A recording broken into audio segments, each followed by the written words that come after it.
جو اللہ کے لیے جھک جاتا ہے اللہ رب العزت اس کو کبھی بھی گرنے نہیں دیتے. اللہ ان کو عزتوں کی چوٹیوں میں پہنچاتے ہیں.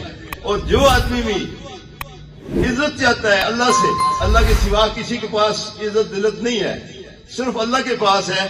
تو جو آدمی بھی اللہ سے عزت چاہتا ہے وہ کیا کرے بھائی، اپنی برادری میں سے پیش جائے اور اپنی برادری والوں کے ساتھ اچھا برتاؤ کرے اور برادری کو جوڑنے کی پوری کوشش کرے.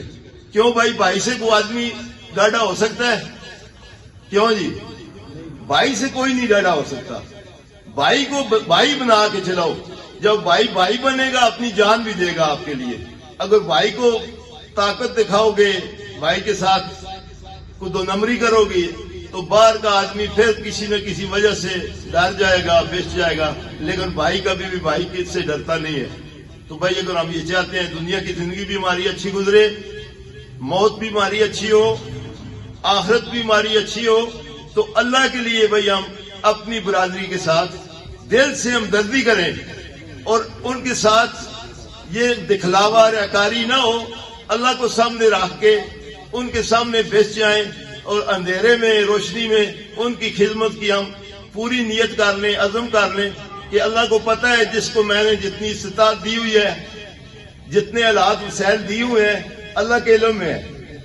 تو یہ اللہ کے ساتھ ہی ہم عہد کریں کہ بھائی ہم اپنی برادری کے ساتھ جب تک ہماری جان میں جان ہے، آخری سانس تک ہم ہر ممکن کوشش کریں گے کہ ہماری وجہ سے کسی کا نقصان نہ ہو، بلکہ ہماری وجہ سے کسی کو عزت ملے، کسی کو سہولت ملے، کسی کے احکام آ جائیں.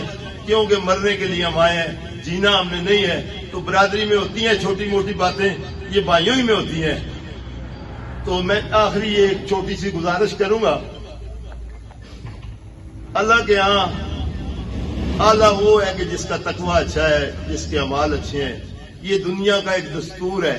یہاں جس کے پاس تھوڑی سی زمین زیادہ آ جائے، پیسہ زیادہ آ جائے، تھوڑا اقتدار آ جائے، تھوڑی شہرت مل جائے، دنیا والے اس کو بڑا سمجھتے ہیں. لیکن دنیا کا ایک نظام ہے. اللہ کا یہ حکم ہے کہ جس کو میں عزت دیتا ہوں تم اس کی عزت کرو.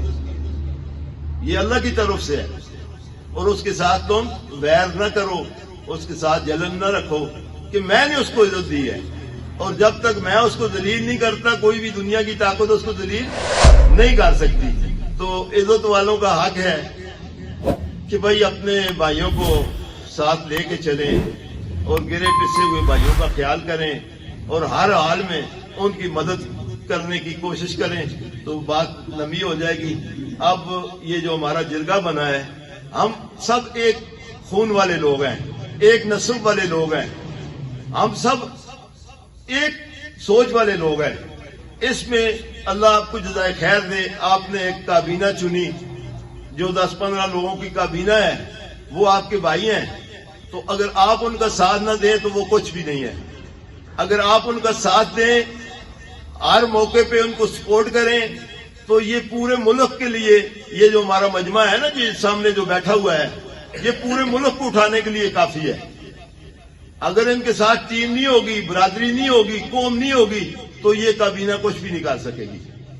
تو ایک تو گزارش اتنی سی ہے کہ ہر وقت ہمارے لیے دعا بھی کرنی ہے اور گاہ بگاہ آپ کی ضرورت جہاں بھی پڑے گی آپ نے ہمارا ساتھ بھی دینا ہے، ہر طرح کا ساتھ دینا ہے. بعض جگہ چندے کی ضرورت پڑے گی، بعض جگہ ہمیں اپنے بھائیوں کی ضرورت پڑے گی. تو بھائی مل جل کے اس کشتی کو چلانا ہے. تو اتنی سی گزارش کروں گا کہ ہماری قوم میں اللہ کا فضل ہے، ایسے ایسے بزرگ موجود ہیں کہ جن کی ایک بات لوگوں کی زندگیاں بدل دیتی ہیں. اور ہمارے یہ جو چھوٹے چھوٹے اختلاف ہیں ان کو ختم کرنے کے لیے ان کا نام بھی کافی ہو جاتا ہے. کیونکہ اللہ نے ان کو ایک اتنی عزت دی ہوئی ہے، اتنا لوگوں کے دلوں میں ان کا احترام ہے کہ ان کا نام سن کے بھی اپنے چھوٹے موٹے اختلاف ہو بھول جاتے ہیں. تو یہ ہو کہ ہم یہ نہ دیکھتے رہیں کہ یہ ہمارے پاس آئیں اور یہ ہمارا جرگہ کریں تو پھر ہم ان کی بات مانیں. ہمارا اگر چھوٹا موٹا کوئی اختلاف ہے، کوئی مسئلہ ہے، تو ہم خود ان کے پاس جائیں اور ان کو کہیں جی یہ ہاں جی ہمارا مسئلہ ہے. اور اس کو آپ گھروں میں بیٹھ کے ڈیروں میں بیٹھ کے حل کریں. ہم تھانے عدالتوں کو نہیں جانا چاہتے, کیونکہ تھانے عدالت کو جانا یہ اللہ کی ناراضگی کا ایک سبب اور ذریعہ ہے. کیوں, ہم تو اس ملک میں رہتے ہیں, اس ملک کے بارے میں کچھ کہہ بھی نہیں سکتے, لیکن حقیقت یہ ہے کہ ان عدالتوں کو عدالتیں ہم بس ڈر کی وجہ سے کہتے ہیں. یہ عدالتیں نہیں ہیں, یہ کچہریاں ہیں, یہاں قانون بکتے ہیں. اور بدبختی جب آتی ہے تو انسان پھر تھانوں کی طرف, کچہریوں کی طرف رخ کرتا ہے. جب مقدر اچھا ہوتا ہے, اعمال اچھے ہوتے ہیں, تو اپنے بھائیوں میں بیٹھ کے وہاں ہی نفع نقصان کر کے اپنے مسئلوں کو ہم سلجھا لیتے ہیں اور حل کر لیتے ہیں. تو بھائی ہم اس کی نیت کریں کہ ہم اپنے مسئلوں کو تھانوں اور عدالتوں کو لے کے نہیں جائیں گے. اگر کوئی بھی ہمارا مسئلہ ہے تو اس کو اپنے ڈیروں پہ اپنے گھروں میں بیٹھ کے حل کریں گے اور اپنے بڑوں سے فائدہ اٹھائیں گے, ان کو استعمال کریں گے. ٹھیک ہے جی, اللہ پاک آپ کو جزائے خیر دے جی. تو میں سب کا شکریہ ادا کرتا ہوں, آپ نے اتنی مصروفیت کے دور میں اپنی مصروفیت سے وقت نکالا اور ہمیں عزت بخشی اور اس محفل کو رونق بخشی جی. جزاک اللہ جی. السلام علیکم.